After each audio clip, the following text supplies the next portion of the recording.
About 22 years ago, I was a groom-to-be. And I soon became aware of the fact that I was supposed to have opinions on things that I had probably never really thought about before. Flowers and foods to be served, what tuxedos should be chosen, what dresses would the bridesmaids wear, who would sit next to who.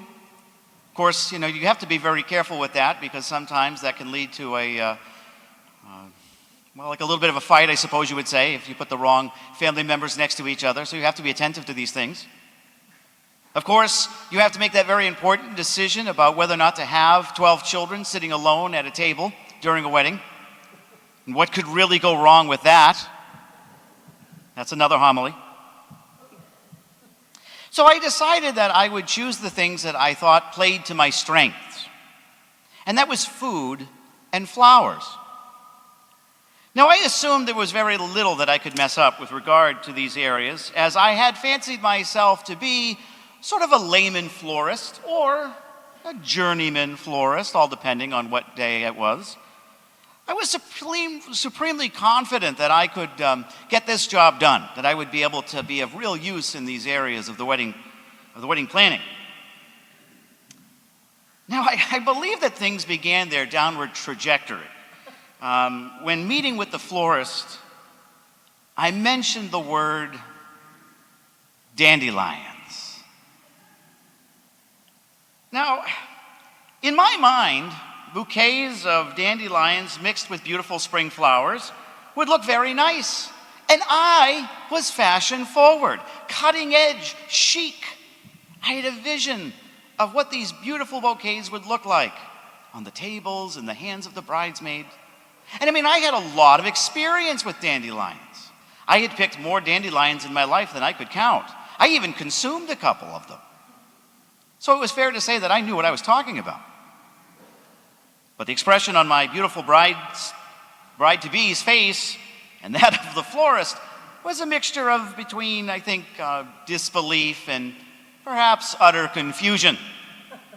And I'm sorry to say that an hour or so later, after we had met with the florist, that the regrettable decision was made that there would be no dandelions in the bouquets. But what I realized at that moment was that weddings are challenging things. They require a great deal of planning. And you can't just go with any flower because you like it.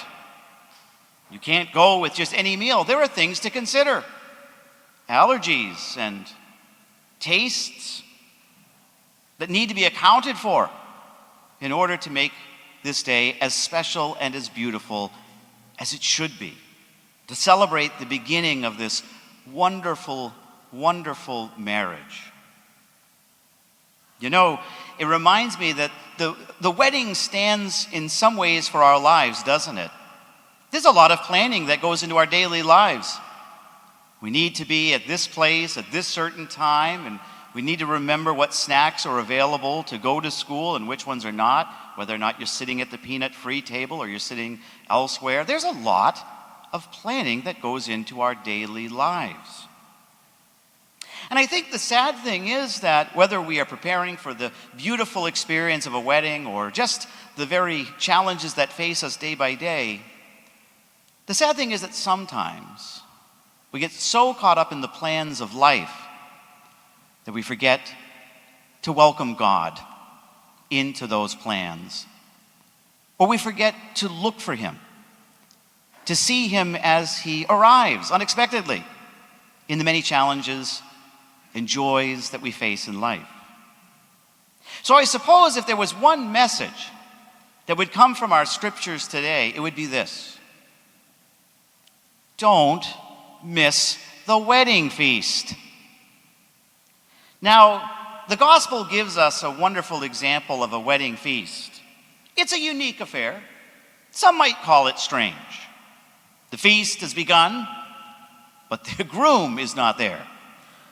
There are guests, we are told. Some are foolish, and some are wise. Some are missing. People lack charity and are unwilling to give of the oil they have.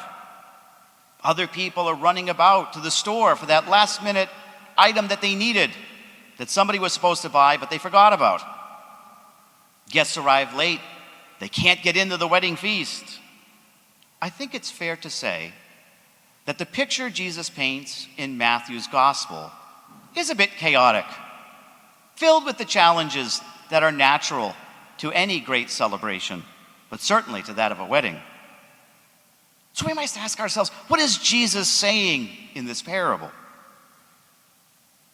Jesus is saying to you and to me this: don't worry how you come to the feast.